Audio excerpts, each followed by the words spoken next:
The call that could end the most powerful military alliance in history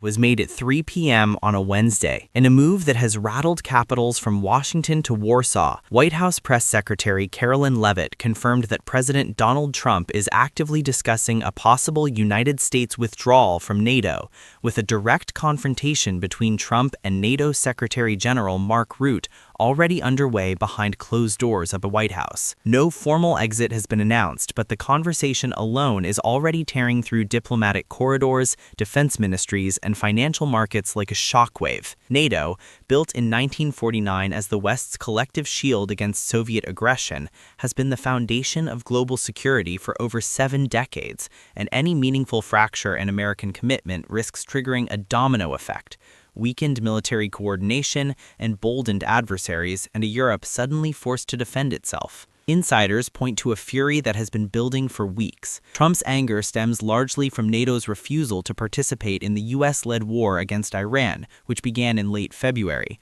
a conflict Trump sees as a direct test of alliance loyalty. His frustration only deepened when European members declined to contribute forces, with Trump calling the alliance a paper tiger and declaring publicly that NATO didn't come to our rescue.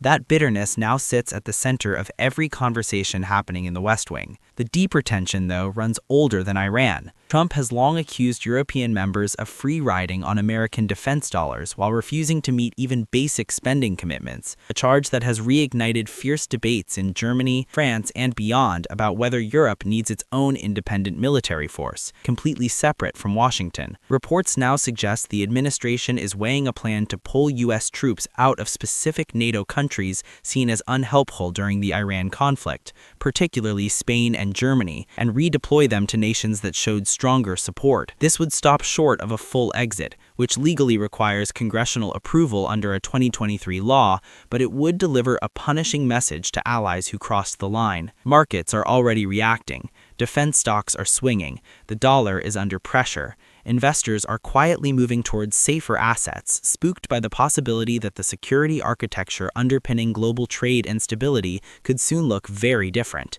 Even Senator Mitch McConnell, a Republican, broke ranks to defend the alliance, reminding the administration that NATO allies sent soldiers to fight and die alongside Americans in Afghanistan and Iraq after the September 11th attacks. Critics warn that pulling back from NATO hands China exactly the opening it has been waiting for: a fractured West, a distracted America, and a Europe scrambling to regroup. Supporters argue it forces long overdue accountability on allies who have taken American protection for granted for decades. After his meeting with Rutte, Trump took to social media in all caps: "NATO wasn't there when we needed them, and they won't be there if we need them again." Rutte, for his part, acknowledged there was a disappointment, but said Trump had listened. Whether this is hardball negotiation or the beginning of a genuine historic rupture remains the defining question of the moment, and the answer, expected in the hours ahead, will echo far beyond this week.